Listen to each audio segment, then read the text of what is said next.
Hi ಮಕ್ಕಳೇ, ಎಲ್ರಿಗೂ ನಮಸ್ಕಾರ. ನಾನು ನಿಮ್ಮ ಪ್ರೀತಿಯ ರಾಕೇಶ್ ಸರ್. ಎಲ್ರಿಗೂ ಅಕ್ಷರ್ ಕ್ರಿಯೇಷನ್ಗೆ ಸ್ವಾಗತ ಸುಸ್ವಾಗತ. ಮಕ್ಕಳೇ, ಕಳೆದ ವಿಡಿಯೋನಲ್ಲಿ KSEEB ಹೊರಡಿಸಿದ್ದಂತಹ ಮಾದರಿ ಪ್ರಶ್ನೆ ಪತ್ರಿಕೆಯನ್ನು ಆಧಾರವಾಗಿಟ್ಕೊಂಡು ಸಮಾಜ ವಿಜ್ಞಾನ ಅಥವಾ ಸೋಷಿಯಲ್ ಸೈನ್ಸ್ ಸಬ್ಜೆಕ್ಟ್ನಿಂದ ಯಾವೆಲ್ಲ ಘಟಕದಿಂದ ಎಷ್ಟೆಲ್ಲ ಅಂಕದ ಪ್ರಶ್ನೆಗಳನ್ನು ಕೇಳಲಾಗುತ್ತೆ ಅನ್ನುವಂತಹ ಮಾಹಿತಿಯನ್ನು ನಿಮಗೆ ನೀಡಿದ್ದೆ. ಅದರ ಜೊತೆಗೆ ನಾನು ಬಹು ಆಯ್ಕೆಯ ಆಧಾರದ ಮೇಲೆ ಅಥವಾ ಬಹು ಆಯ್ಕೆಯ ಪ್ರಶ್ನೆಗಳನ್ನು ಆಧರಿಸಿಕೊಂಡು ಒಂದು ಮಾದರಿ ಪ್ರಶ್ನೆ ಪತ್ರಿಕೆಯನ್ನು ನೀಡ್ತೇನೆ ಅಂತೇಳಿ ಕೂಡ ಹೇಳಿದ್ದೆ. ಅದರಂತೆ ಮೊದಲನೇ ಮಾದರಿ ಪ್ರಶ್ನೆ ಪತ್ರಿಕೆಯನ್ನು ನಮ್ಮ ಚಾನಲ್ನ ಮೂಲಕ ಇವತ್ತು ನೀಡುವಂತಹ ಪ್ರಯತ್ನವನ್ನು ಮಾಡಿದ್ದೇನೆ. ಸಮಾಜ ವಿಜ್ಞಾನ ವಿಷಯಕ್ಕೆ ಸಂಬಂಧಿಸಿದ ಮೊದಲನೇ ಮಾದರಿ ಪ್ರಶ್ನೆ ಪತ್ರಿಕೆ ಇಂತಿದೆ. ಇಲ್ಲಿ ಘಟಕವಾರು ನಾನು ತೆಗೆದುಕೊಳ್ತಾ ಹೋಗ್ತಾ ಇದ್ದೀನಿ. ಹೇಗೆ KSEEB ಘಟಕವಾರು ಹೇಗೆ ಮಾದರಿ ಪ್ರಶ್ನೆ ಪತ್ರಿಕೆಯನ್ನು ನೀಡಿತ್ತೋ ಅದೇ ಆಧಾರದ ಮೇಲೆ ಕನ್ನಡ ಮತ್ತು ಇಂಗ್ಲೀಷ್ ಮಾಧ್ಯಮದ ಇಬ್ಬರೂ ವಿದ್ಯಾರ್ಥಿಗಳಿಗೆ ಸಹಾಯವಾಗಲಿ ಅಂಥೇಳಿ ಎರಡೂ ಮಾಧ್ಯಮದಲ್ಲಿ ಈ ಪ್ರಶ್ನೆ ಪತ್ರಿಕೆಯನ್ನು ತಯಾರಿಸಿದ್ದೀನಿ. ಅತಿ ಪ್ರಮುಖವಾದಂತಹ ಪ್ರಶ್ನೆಗಳನ್ನು ಇಟ್ಕೊಂಡು ಈ ಮಾದರಿ ಪ್ರಶ್ನೆ ಪತ್ರಿಕೆ ತಯಾರಿಸಲಾಗಿದೆ. ಸೊ ಇವಾಗ ಅದರ ಮಾಹಿತಿಯನ್ನು ನೋಡ್ತಾ ಹೋಗೋಣ. ಹಾಗಾದರೆ ಮಾದರಿ ಪ್ರಶ್ನೆ ಪತ್ರಿಕೆ 1ರ ಮೊದಲನೇ ಪ್ರಶ್ನೆ ಯಾವುದಪ್ಪ ಅಂದರೆ, ಭಾರತ ಮತ್ತು ಯುರೋಪಿನ ನಡುವಿನ ಜಲಮಾರ್ಗವನ್ನು ಕಂಡುಹಿಡಿದವರು. The sea route between India and Europe was discovered by. So ಇದು ಮೊದಲನೇ ಲೆಸನ್ನಿಂದ ಬಂದಂತಹ ಪ್ರಶ್ನೆ. ಮೊದಲನೇ ಲೆಸನ್ ಯಾವುದದು? Advent of Europeans to India, ಭಾರತಕ್ಕೆ ಯುರೋಪಿಯನ್ನರ ಆಗಮನ ಅನ್ನೋ ಲೆಸನ್ನಿಂದ ಬರುವಂತಹ ಪ್ರಶ್ನೆ ಇದು. ಸೊ ಹಾಗಾದರೆ ಭಾರತ ಮತ್ತು ಯುರೋಪಿನ ನಡುವೆ ಜಲಮಾರ್ಗವನ್ನು ಕಂಡುಹಿಡಿದವರು ಯಾರು? ಅದು ನಿಮಗೆಲ್ಲರಿಗೂ ಕೂಡ ಗೊತ್ತು. ಅದೇ ವಾಸ್ಕೋಡಗಾಮ. 1498ರಲ್ಲಿ ಅವನು ಭಾರತಕ್ಕೆ ಬರ್ತಾನೆ, ಕ್ಯಾಲಿಕಟ್ಗೆ ತಲುಪ್ತಾನೆ. ಅಲ್ಲಿ ಜಾಮೂರಿನ್ ದೊರೆಗಳ ಆಹ್ವಾನವನ್ನು ಸ್ವೀಕರಿಸಿ ಪೋರ್ಚುಗೀಸರ ಎಂಟ್ರಿ ಭಾರತಕ್ಕೆ ಆಗುತ್ತೆ. ಹಾಗಾದರೆ who discovered sea route to India? That is Vasco da Gama. ಮೊದಲನೇ ಪ್ರಶ್ನೆಗೆ ವಾಸ್ಕೋಡಗಾಮ ಉತ್ತರ. ನೆಕ್ಸ್ಟ್ ಎರಡನೇ ಪ್ರಶ್ನೆ, ಪಂಜಾಬನ್ನು ಬ್ರಿಟಿಷ್ ಪ್ರಾಂತ್ಯದೊಂದಿಗೆ ಸೇರಿಸಿದವರು ಯಾರು? Who merged the state of Punjab with the British empire? So ಈ ಕ್ವಶನ್ ಯಾವ ಲೆಸನ್ನಿಂದ ಬರುವಂಥದ್ದು? ಎರಡನೇ ಲೆಸನ್. ಅದೇ ಯಾವುದು? The extension of British rule, British ಆಳ್ವಿಕೆಯ ವಿಸ್ತರಣೆ ಅನ್ನುವಂತಹ ಲೆಸನ್ನಿಂದ ಬಂದಂತಹ ಪ್ರಶ್ನೆ ಇದು. ಸೊ ನಿಮಗಿದಾಗಲೇ ಗೊತ್ತು, ಪಂಜಾಬನ್ನು ಬ್ರಿಟಿಷ್ ಪ್ರಾಂತ್ಯದೊಂದಿಗೆ ಸೇರಿಸಿದವರು ಯಾರು? ಡಾಲ್ ಹೌಸಿ ಅಲ್ವಾ? ಎರಡನೇ ಆಂಗ್ಲೋ ಸಿಖ್ ಯುದ್ಧದ ನಂತರ ಡಾಲ್ ಹೌಸಿ ಈ ಪಂಜಾಬನ್ನು ವಶಪಡಿಸ್ಕೊಂಡು ಪಂಜಾಬನ್ನು ಬ್ರಿಟಿಷ್ ಪ್ರಾಂತ್ಯದೊಂದಿಗೆ ಸೇರಿಸ್ತಾರೆ ಅಲ್ವಾ? Dalhousie merged the state of Punjab with the British empire. ಅದು ಎರಡನೇ ಪ್ರಶ್ನೆಗೆ ಉತ್ತರ, ಡಾಲ್ ಹೌಸಿ. ನೆಕ್ಸ್ಟು ಮೂರನೇ ಪ್ರಶ್ನೆ, ದಿವಾನಿ ಅದಾಲತ್ ಅನ್ನು ಸಿವಿಲ್ ನ್ಯಾಯಾಲಯವಾಗಿ ಪರಿಚಯಿಸಿದವರು ಯಾರು? ದಿವಾನಿ ಅದಾಲತ್ in civil court was introduced by. So ಅದಕ್ಕೆ ಉತ್ತರ ಯಾವುದು? ವಾರನ್ ಹಾಸ್ಟಿಂಗ್ ಅನ್ನುವಂಥದ್ದು ಅಲ್ವಾ? Warren Hasting. Diwani Adalat in civil court was introduced by Warren Hasting. ಅವನು ಎರಡು ರೀತಿಯ ನ್ಯಾಯಾಲಯಗಳನ್ನು ಪರಿಚಯಿಸ್ತಾನೆ. ಅದೇ ಯಾವುದ್ಯಾವುದು? ಒಂದು ದಿವಾನಿ ಅದಾಲತ್ ಮತ್ತಿನ್ನೊಂದು ಫೌಜುದಾರಿ ಅದಾಲತ್ ಅಂಥೇಳಿ. ದಿವಾನಿ ಅದಾಲತ್ ನಾಗರಿಕ ನ್ಯಾಯಾಲಯವಾಗಿದ್ದರೆ, ಇನ್ನು ಫೌಜುದಾರಿ ಅದಾಲತ್ ಅದೊಂದು ಕ್ರಿಮಿನಲ್ ನ್ಯಾಯಾಲಯವಾಗಿತ್ತು ಅಲ್ವಾ? ಸೊ ಹೀಗೆ ಎರಡು ರೀತಿಯಾದಂತಹ ನ್ಯಾಯಾಲಯಗಳನ್ನು ಆತ ಇಂಟ್ರೊಡ್ಯೂಸ್ ಮಾಡ್ತಾನೆ. ಅದರಲ್ಲಿ ದಿವಾನಿ ಅದಾಲತ್ ಕೂಡ ಒಂದು. ಹಾಗಾದರೆ ದಿವಾನಿ ಅದಾಲತ್ತನ್ನು ಸಿವಿಲ್ ನ್ಯಾಯಾಲಯವಾಗಿ ಪರಿಚಯಿಸಿದವರು ವಾರನ್ ಹಾಸ್ಟಿಂಗ್ ಅಂತೇಳಿ. ದಿವಾನಿ ಅದಾಲತ್ in civil court was introduced by Warren Hasting. Next ನಾಲ್ಕನೆಯ ಪ್ರಶ್ನೆ. ಸೊ ಇದು ಎರಡನೇ ಆಂಗ್ಲೋ ಮೈಸೂರು ಯುದ್ಧವು ಯಾವ ಒಪ್ಪಂದದೊಂದಿಗೆ ಅಂತ್ಯವಾಯಿತು ಅಂಥೇಳಿ ಅಲ್ವಾ? The second Anglo Mysore war ended with dash treaty ಅಂತ. ಸೊ ಇಲ್ಲಿ ನಿಮಗಿದಾಗಲೇ ಗೊತ್ತು, ಈ ಪ್ರಶ್ನೆ ಬಂದಿರುವಂಥದ್ದು 4ನೇ ಲೆಸನ್ನು. 4ನೇ ಲೆಸನ್ನಿಂದ 2 ಪ್ರಶ್ನೆಗಳು ರೈಸ್ ಆಗ್ತವೆ ಅಂಥೇಳಿ ಇದಾಗಲೇ ಹೇಳಿದ್ದೆ. ಸೊ ಹಾಗಾಗಿ 4 ಮತ್ತು 5ನೇ ಪ್ರಶ್ನೆ ಇವೆರಡೂ ಕೂಡ 4ನೇ ಲೆಸನ್ನಿಂದ ರೈಸ್ ಆಗಿರುವಂತಹ ಕ್ವಶನ್ಸ್ಗಳು. ಅದೇ ಯಾವುದು? Opposition to British rule in Karnataka, ಕರ್ನಾಟಕದಲ್ಲಿ ಬ್ರಿಟಿಷ್ ಆಡಳಿತದ ವಿರುದ್ಧ ಪ್ರತಿರೋಧಗಳು ಅನ್ನೋ ಲೆಸನ್ನಿಂದ ಬಂದಂತಹ ಪ್ರಶ್ನೆ ಇದು. ಹಾಗಾದರೆ ಎರಡನೇ ಆಂಗ್ಲೋ ಮೈಸೂರು ಯುದ್ಧವು ಯಾವ ಒಪ್ಪಂದದೊಂದಿಗೆ ಅಂತ್ಯಗೊಳ್ಳುತ್ತೆ? ಅದೇ ಮಂಗಳೂರು ಒಪ್ಪಂದ ಅಲ್ವಾ? According to the Mangalore treaty the second Anglo Mysore war was ended. So ಈ ಒಪ್ಪಂದವನ್ನು ಮಾಡಿಕೊಂಡವರು ಟಿಪ್ಪು ಸುಲ್ತಾನ್ ಮತ್ತು ಬ್ರಿಟಿಷರು. 1784ರಲ್ಲಿ ಈ ಒಪ್ಪಂದ ಆಗುತ್ತೆ. ನೆಕ್ಸ್ಟ್ 5ನೇ ಪ್ರಶ್ನೆ, ಕಿತ್ತೂರು ರಾಣಿ ಚೆನ್ನಮ್ಮ ದತ್ತು ತೆಗೆದುಕೊಂಡ ಬಾಲಕನ ಹೆಸರು? Kittur Chennamma adopted a boy named. So ಅವರ ಹೆಸರೇನು? ಶಿವಲಿಂಗಪ್ಪ ಅನ್ನುವಂಥ ಅಲ್ವಾ? ಸಿ, ಆಪ್ಷನ್ ಸಿ ಉತ್ತರ ಅಲ್ಲಿ ಶಿವಲಿಂಗಪ್ಪ ಅನ್ನುವಂಥದ್ದು. ಸೊ ಶಿವಲಿಂಗಪ್ಪ ಅನ್ನುವ ಒಬ್ಬ ಬಾಲಕನನ್ನು ಅವರು ದತ್ತು ತೆಗೆದುಕೊಳ್ತಾರೆ. ಆದರೆ ಇದರ ವಿರುದ್ಧವಾಗಿ ಬ್ರಿಟಿಷರು ಕ್ರಮ ಕೈಗೊಳ್ತಾರೆ. ಕಾರಣ ಏನಪ್ಪ ಅಂದರೆ ಅದಾಗಲೇ ಡಾಲ್ಹೌಸಿ ದತ್ತು ಮಕ್ಕಳಿಗೆ ಹಕ್ಕಿಲ್ಲ ಅನ್ನುವಂಥ ನೀತಿಯನ್ನು ಜಾರಿಗೆ ತಂದಿದ್ದರು. ಸೊ ಆ ಕಾರಣಕ್ಕೋಸ್ಕರನೇ ರಾಣಿ ಚೆನ್ನಮ್ಮ ಬ್ರಿಟಿಷರ ವಿರುದ್ಧ ಹೋರಾಡೋದನ್ನು ನಾವು ಗಮನಿಸ್ಬೋದು. ಹಾಗಾದರೆ ರಾಣಿ ಚೆನ್ನಮ್ಮ ತೆಗೆದುಕೊಂಡಂಥ ದತ್ತುಪುತ್ರನ ಹೆಸರೇನು? Shivalingappa. Kittur Rani Chennamma adopted a boy named Shivalingappa. Option C is the answer. Next 6th question. So Brahma ಸಮಾಜವನ್ನು ಆರಂಭಿಸಿದವರು ಯಾರು ಅಂತೇಳಿ? ಬ್ರಹ್ಮ ಸಮಾಜವನ್ನು ಆರಂಭಿಸಿದವರು ಯಾರು? Who started Brahma Samaj? So who started Brahma Samaj? Rajaram Mohan Roy. Option A is the answer. Rajaram Mohan Roy started Brahma Samaj. So ಇದು ಯಾವ ಲೆಸನ್ನಿಂದ ಬರೋದು? 5ನೇ ಲೆಸನ್, ಹಿಸ್ಟ್ರಿ ಭಾಗದ 5ನೇ lesson, social and religious reformation movement, ಸಾಮಾಜಿಕ ಮತ್ತು ಧಾರ್ಮಿಕ ಸುಧಾರಣಾ ಚಳವಳಿ, ಆ ಲೆಸನ್ನಿಂದ ಬಂದಂತಹ ಕ್ವಶನ್ ಇದು. So Rajaram Mohan Roy started Brahma Samaj. ಬ್ರಹ್ಮ ಸಮಾಜವನ್ನು ರಾಜಾರಾಮ್ ಮೋಹನ್ ರಾಯ್ ಪ್ರಾರಂಭ ಮಾಡ್ತಾರೆ. ಅಲ್ಲಿ ಬಿ ಆಪ್ಷನ್ ಯಾವುದು? ದಯಾನಂದ ಸರಸ್ವತಿ ಯಾವುದು? ಆರ್ಯ ಸಮಾಜ ಸ್ಥಾಪಿಸಿದ್ರು. ಹಾಗೆಯೇ ಸಿ ಸ್ವಾಮಿ ವಿವೇಕಾನಂದವರು ರಾಮಕೃಷ್ಣ ಮಿಷನ್ನ ಸ್ಥಾಪಿಸ್ತಾರೆ. ಆತ್ಮರಾಮ ಪಾಂಡುರಂಗ ಡಿ ಅದು ಪ್ರಾರ್ಥನಾ ಸಮಾಜ ಸ್ಥಾಪಕರು ಅವರು ಅಲ್ವಾ? ಆದರೆ ಬ್ರಹ್ಮ ಸಮಾಜವನ್ನು ಸ್ಥಾಪಿಸಿದವರು Rajaram Mohan Roy. Option A is the answer. So ಎಷ್ಟರಲ್ಲಿ ಸ್ಥಾಪನೆ ಮಾಡ್ತಾರೆ? 1828ರಲ್ಲಿ. Next 7th question. ಭಾರತದ ಪ್ರಥಮ ಸ್ವಾತಂತ್ರ್ಯ ಸಂಗ್ರಾಮ ಯಾವ ವರ್ಷ ನಡೆಯಿತು? 7ನೇ ಪ್ರಶ್ನೆ ಅದು. ಭಾರತದ ಪ್ರಥಮ ಸ್ವಾತಂತ್ರ್ಯ ಸಂಗ್ರಾಮ ಯಾವ ವರ್ಷ ನಡೆಯಿತು? In which year did the first war of Indian independence occur? So ಇದು 6ನೇ lesson, first war of Indian independence, ಪ್ರಥಮ ಭಾರತದ ಸ್ವಾತಂತ್ರ್ಯ ಸಂಗ್ರಾಮ ಅನ್ನೋ ಲೆಸನ್ ಇದೆಯಲ್ವಾ? ಸೊ ಆ ಲೆಸನ್ನಿಂದ ಬಂದಂತಹ ಪ್ರಶ್ನೆ. ಸೊ ಹಾಗಾದರೆ ಯಾವಾಗ ನಡೆದದ್ದು? Option D is the answer. 1857, 1857ರಲ್ಲಿ ಈ ಭಾರತದಲ್ಲಿ ಪ್ರಥಮ ಸ್ವಾತಂತ್ರ್ಯ ಸಂಗ್ರಾಮ ಅನ್ನುವಂಥದ್ದು ನಡೆಯುತ್ತೆ ಅಲ್ವಾ? ಸೊ ಅದನ್ನು ಬ್ರಿಟಿಷರು ಏನಂತ ಕರೀತಾರೆ? ಸಿಪಾಯಿ ದಂಗೆ, ಸಿಪಾಯಿ ಮ್ಯೂಟಿನಿ ಅಂಥೇಳಿ ಬ್ರಿಟಿಷರು ಕರೀತಾರೆ ಅನ್ನೋದು ಗೊತ್ತು. ಸೊ ಇಂತಹ ಸ್ವಾತಂತ್ರ್ಯ ಸಂಗ್ರಾಮ ನಡೆದದ್ದು 1857ರಲ್ಲಿ. Option D is the answer. Next 8ನೇ ಪ್ರಶ್ನೆ.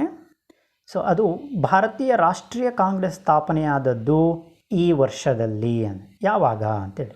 The Indian National Congress was founded in the year. So ಯಾವುದದು? Option A is the answer. 1885, 1885ರಲ್ಲಿ ಭಾರತ ರಾಷ್ಟ್ರೀಯ ಕಾಂಗ್ರೆಸ್ INC ಅನ್ನುವಂಥದ್ದು ಸ್ಥಾಪನೆ ಆಗುತ್ತೆ. ಯಾರಿಂದ ಸ್ಥಾಪನೆ ಆಗೋದು? ಎ.ಒ. ಹ್ಯೂಮ್ ಅನ್ನುವಂಥವರಿಂದ ಸ್ಥಾಪಿಸಲ್ಪಡುತ್ತೆ ಅಲ್ವಾ? 1885ರಲ್ಲಿ ಈ ಭಾರತೀಯ ರಾಷ್ಟ್ರೀಯ ಕಾಂಗ್ರೆಸ್ ಸ್ಥಾಪನೆ ಆಯಿತು. ಸೊ ಈ 8, 9 ಈ ಎರಡೂ ಲೆಸನ್ಗಳು ಫ್ರೀಡಮ್ ಮೂವ್ಮೆಂಟ್ ಆಫ್ ಇಂಡಿಯಾ ಅನ್ನುವಂಥ ಲೆಸನ್ನಿಂದ ಬಂದಿರೋದು. 2 ಅಂಕದ ಪ್ರಶ್ನೆಗಳಲ್ಲಿ ಬರುತ್ತೆ ಅಂತ ನಾನು ಹೇಳಿದ್ದೆ ಅಲ್ವಾ? ಫ್ರೀಡಮ್ ಮೂವ್ಮೆಂಟ್ ಆಫ್ ಇಂಡಿಯಾ ಆ ಲೆಸನ್ನಿಂದ, 7ನೇ ಲೆಸನ್ ಆದಂತಹ ಆ ಲೆಸನ್ನಿಂದ ಬರುವಂಥದ್ದು. ಭಾರತದ ಸ್ವಾತಂತ್ರ್ಯ ಹೋರಾಟ ಅಂಥೇಳಿ ಲೆಸನ್ ಇದೆಯಲ್ವಾ? ಸೊ ಆ ಲೆಸನ್ನಿಂದ ಬಂದಿರೋದು. ಹಾಗಾದರೆ INC ಸ್ಥಾಪನೆ ಆದದ್ದು ಯಾವಾಗ? 1885ರಲ್ಲಿ. ನೆಕ್ಸ್ಟ್ 9ನೇ ಪ್ರಶ್ನೆ. ಕೇಸರಿ ಪತ್ರಿಕೆಯನ್ನು ಹೊರಡಿಸಿದವರು, ಕೇಸರಿ ಪತ್ರಿಕೆಯನ್ನು ಯಾರು ಹೊರಡಿಸಿದ್ರು ಅಂಥೇಳಿ? ಸೊ ಅದಕ್ಕೂ ಕೂಡ ಉತ್ತರ ಯಾವುದು? ಆಪ್ಷನ್ ಎ ಬಾಲಗಂಗಾಧರ ತಿಲಕ್ ಅಲ್ವಾ? Kesari news paper was published by Balagangadhara Tilak. Option A is the answer. A ಇಲ್ಲಿ ಉತ್ತರ ಆಗುತ್ತೆ, ಬಾಲಗಂಗಾಧರ ತಿಲಕ್. ನಮಗೆ ಗೊತ್ತು ಕೇಸರಿ ಮತ್ತು ಮರಾಠ ಅನ್ನುವಂಥ ಎರಡು ಪತ್ರಿಕೆಯನ್ನು ಅವರು ಹೊರಡಿಸ್ತಾರೆ. ಕೇಸರಿ ಪತ್ರಿಕೆಯನ್ನು ಮರಾಠಿ ಭಾಷೆಯಲ್ಲಿ ಹೊರಡಿಸಿದ್ರೆ ಮರಾಠಿ ಅನ್ನುವಂಥ ಪತ್ರಿಕೆಯನ್ನು ಆಂಗ್ಲ ಭಾಷೆಯಲ್ಲಿ ಹೊರಡಿಸ್ತಾರೆ ಅನ್ನೋದು ಗೊತ್ತು. ಸೊ ಹಾಗಾಗಿ ಇಲ್ಲಿ ಕೇಸರಿ ಪತ್ರಿಕೆಯನ್ನು ಹೊರಡಿಸಿದವರು ಯಾರು? ಬಾಲಗಂಗಾಧರ ತಿಲಕ್. ಇನ್ನು 10ನೇ ಪ್ರಶ್ನೆ, ಭಾರತ ಬಿಟ್ಟು ತೊಲಗಿ ಚಳುವಳಿ ನಡೆದದ್ದು ಈ ವರ್ಷದಲ್ಲಿ. ಇಲ್ಲಿ ವೆರಿ ಇಂಪಾರ್ಟೆಂಟ್, ನಾನು ಅದಾಗಲೇ ಹೇಳಿದ್ದೆ 8ನೇ ಲೆಸನ್ನು. ಈ 8ನೇ ಲೆಸನ್ನಿಂದ 3 ಪ್ರಶ್ನೆಗಳು ರೈಸ್ ಆಗ್ತವೆ ಅಂಥೇಳಿ. Era of Gandhi and national movement, Gandhi ಯುಗ ಮತ್ತು ರಾಷ್ಟ್ರೀಯ ಹೋರಾಟ ಅನ್ನುವಂಥ ಲೆಸನ್ನಿಂದ 3 ಪ್ರಶ್ನೆಗಳು ರೈಸ್ ಆಗ್ತವೆ. ಸೊ ಅದರಲ್ಲಿ ಮೊದಲನೇ ಪ್ರಶ್ನೆ ನಾನು ಇಲ್ಲಿ ತಗೊಂಡಿರೋದು, ಭಾರತ ಬಿಟ್ಟು ತೊಲಗಿ ಚಳುವಳಿ ನಡೆದದ್ದು ಈ ವರ್ಷದಲ್ಲಿ. ಯಾವ ವರ್ಷದಲ್ಲಿ ಅಂದರೆ option A is the answer, 1942. Quit India movement took place in 1942. 1942ರಲ್ಲಿ ಭಾರತ ಬಿಟ್ಟು ತೊಲಗಿ ಚಳುವಳಿ ನಡೆಯುತ್ತೆ. So very important it is. Next 11th question, Mahad ಮತ್ತು ಕಲಾರಾಮ್ ಚಳುವಳಿಯನ್ನು ಹುಟ್ಟು ಹಾಕಿದವರು ಯಾರು? Mahad and Kalaram movement was formed by ಯಾರದು? ಅದೇ ಅಂಬೇಡ್ಕರ್ ಅವರು ಅಲ್ವಾ. Option B is the answer. Ambedkar was started Mahad and Kalaram movement. Mahad ಮತ್ತು ಕಲಾರಾಮ್ ಚಳುವಳಿಯನ್ನು ಹುಟ್ಟು ಹಾಕಿದವ್ರೆ ಅಂಬೇಡ್ಕರ್. ಅದೇ ಅಂದರೆ ಏನು ಗೊತ್ತು ಅನಿಸುತ್ತೆ. ಮಹದ್ ಅಂದರೆ ಅದೊಂದು ಟ್ಯಾಂಕು. ಸೊ ಅಲ್ಲಿ ಅಸ್ಪೃಶ್ಯರಿಗೆ ಈ ನೀರನ್ನು ತೆಗೆದುಕೊಳ್ಳೋಕ್ಕೆ ಅವಕಾಶ ಕಲ್ಪಿಸುವಂತಹ ಚಳುವಳಿ ಅದಾಗಿತ್ತು. ಹಾಗೆ ಕಲಾರಾಮ್ ಅನ್ನುವಂಥ ಒಂದು ದೇವಾಲಯ. ಸೊ ಅಲ್ಲೂ ಕೂಡ ಅಸ್ಪೃಶ್ಯರ ಪ್ರವೇಶಕ್ಕಾಗಿ ಹೋರಾಟವನ್ನು ಚಳುವಳಿಯನ್ನು ಹುಟ್ಟು ಹಾಕ್ತಾರೆ. ಸೊ ಅದರ ನೇತೃತ್ವವನ್ನು ವಹಿಸಿದವರು ಯಾರು? ಅಂಬೇಡ್ಕರ್ ಆಗಿದ್ದರು. ಹಾಗಾದರೆ Mahad and Kalaram movement was formed by Ambedkar. Option B is the answer. Next 12th question, ಗಾಂಧೀಜಿಯವರ ರಾಜಕೀಯ ಗುರು ಯಾರು ಅಂತೇಳಿ. ಸೊ ಇದು ಕೂಡ 8ನೇ ಲೆಸನ್ನಿಂದ ಬಂದಂಥ ಇನ್ನೊಂದು ಪ್ರಶ್ನೆ. ಗಾಂಧೀಜಿಯವರ ರಾಜಕೀಯ ಗುರು ಯಾರು? Who was the political Guru of Gandhiji? For that answer is A, Gopalakrishna Gokhale. ಅದಕ್ಕೆ ಉತ್ತರ ಯಾವುದು? Gopalakrishna Gokhale. A is the answer. Gopalakrishna Gokhale ಅವರನ್ನು ಗಾಂಧೀಜಿ ತಮ್ಮ ರಾಜಕೀಯ ಗುರು ಅಂಥೇಳಿ ಕರ್ಕೊಳ್ತಾರೆ. ಕಾರಣ ಅವರನ್ನು ರಾಜಕೀಯಕ್ಕೆ ಅಥವಾ ಚಳುವಳಿಗೆ, ರಾಷ್ಟ್ರೀಯ ಹೋರಾಟಕ್ಕೆ ಕರೆತರುವಲ್ಲಿ ಅತಿ ಪ್ರಮುಖ ಪಾತ್ರವನ್ನು ವಹಿಸೋರೆ ಗೋಪಾಲಕೃಷ್ಣ ಗೋಖಲೆ. ನೆಕ್ಸ್ಟ್ 13ನೇ ಪ್ರಶ್ನೆ, ಭಾರತದ ಮೊದಲ ರಾಷ್ಟ್ರಪತಿಯಾಗಿ ಯಾರು ನೇಮಕಗೊಂಡರು? ಸೊ ಈ ಕ್ವಶನ್ ಯಾವ ಲೆಸನ್ನಿಂದ ಬಂದಿರೋದು? 9ನೇ ಲೆಸನ್, ಹಿಸ್ಟ್ರಿ ಭಾಗದ ಕೊನೆಯ ಲೆಸನ್ ಅಲ್ವಾ. ಪೋಸ್ಟ್ ಇಂಡಿಪೆಂಡೆಂಟ್ ಇಂಡಿಯಾ, ಸ್ವಾತಂತ್ರ್ಯೋತ್ತರ ಭಾರತ ಅನ್ನೋ ಲೆಸನ್ನಿಂದ ಆಯ್ಕೆ ಮಾಡ್ಕೊಂಡಿರೋದು ಅಲ್ವಾ. ಭಾರತದ ಮೊದಲ ರಾಷ್ಟ್ರಪತಿಯಾಗಿ ಯಾರು ನೇಮಕಗೊಂಡರು ಅಂದರೆ that's answer is option C, doctor Babu Rajendra Prasad. Doctor Babu Rajendra Prasad ಅವರು ಭಾರತದ ಮೊದಲ ರಾಷ್ಟ್ರಪತಿಯಾಗಿ ನೇಮಕಗೊಳ್ತಾರೆ. ಡಾಕ್ಟರ್ ಬಾಬು ರಾಜೇಂದ್ರ ಪ್ರಸಾದ್ ಅವರು ಸಂವಿಧಾನ ರಚನಾ ಸಮಿತಿಯ ಅಧ್ಯಕ್ಷರು ಕೂಡ ಆಗಿದ್ದರು ಅನ್ನೋದು ಗೊತ್ತು ಅಲ್ವಾ. ಸೊ ಅವರೇ ಭಾರತದ ಮೊದಲ ರಾಷ್ಟ್ರಪತಿಯಾಗಿಯೂ ಕೂಡ ಆಯ್ಕೆ ಆಗ್ತಾರೆ. ಹಾಗಾದರೆ option C is the answer for 13th question. Who became the first president of India? That is doctor Babu Rajendra Prasad. So ಇದಿಷ್ಟು ಈ ಹಿಸ್ಟ್ರಿ ಭಾಗದಲ್ಲಿ ಬರುವಂತಹ ಪ್ರಮುಖ ಕ್ವಶನ್ಗಳು. ನಾನು ಇದಾಗಲೇ ಹೇಳಿದ್ದೆ 13 ಪ್ರಶ್ನೆಗಳು ಇಲ್ಲಿ ರೈಸ್ ಆಗ್ತವೆ ಅಂಥೇಳಿ.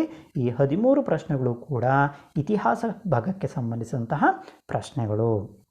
ಹಾಗೆ ನೆಕ್ಸ್ಟ್ ನಾವು ಪೊಲಿಟಿಕಲ್ ಸೈನ್ಸ್, ರಾಜ್ಯಶಾಸ್ತ್ರಕ್ಕೆ ಸಂಬಂಧಿಸಿದಾಗಿ ನಾವು ನೋಡ್ತಾ ಹೋಗೋದಾದರೆ ಈ ಮಾದರಿ ಪ್ರಶ್ನೆ ಪತ್ರಿಕೆ 1ರಲ್ಲಿ 14ನೇ ಪ್ರಶ್ನೆ, ಅದೇ ಭ್ರಷ್ಟಾಚಾರದ ನಿರ್ಮೂಲನೆಗಾಗಿ ಕರ್ನಾಟಕದಲ್ಲಿ ಸ್ಥಾಪಿಸಲ್ಪಟ್ಟಿರುವ ಸಂಸ್ಥೆ ಎಂದರೆ?